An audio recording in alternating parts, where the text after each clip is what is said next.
Hey everybody, so it's time for today's message of the day. Today's message of the day, we're talking about, we're mostly asking a question. So the question is, what is your Egypt? So what I mean by that is, what is your yoke of slavery? Like what's, I know for me, I used to have a big alcohol problem. I also smoked a lot of pot at some point in my life. I don't do any of that anymore, but I used to smoke cigarettes. I used to do all those things, right? And in doing all the other things that I did, because I was hard into making bad decisions, basically from my trauma mostly. So in asking, like, what is your Egypt? What is that thing that you just can't, that you're really having trouble shaking, right? We all have our addictions. Some people love to shop all the time. Some people are impressed by possession. Some people always are addicted to the approval of others.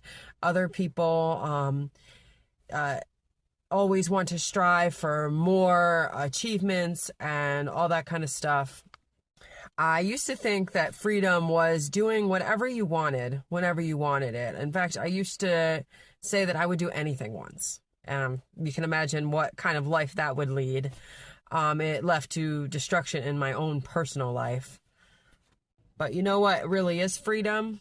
Freedom is knowing that there's nothing really bogging you down, right? Like you can live your life completely without having it to feel like you need to have some alcohol, or that you need to act a certain way to get the approval of others, or that you need a certain thing to be accepted by others. That is freedom. Freedom is not doing whatever you want. Freedom is the freedom to not need to be bogged down by things.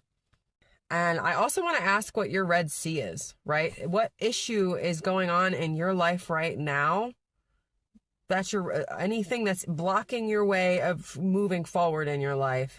And I want you to look at your Red Sea and tell your Red Sea about your good God. You see, a lot of people, they get so stuck in the problem that they don't step back enough to remember how good their God is. And I just hope that encourages you today. And I hope you all have a good day. Thank you for listening. Bye.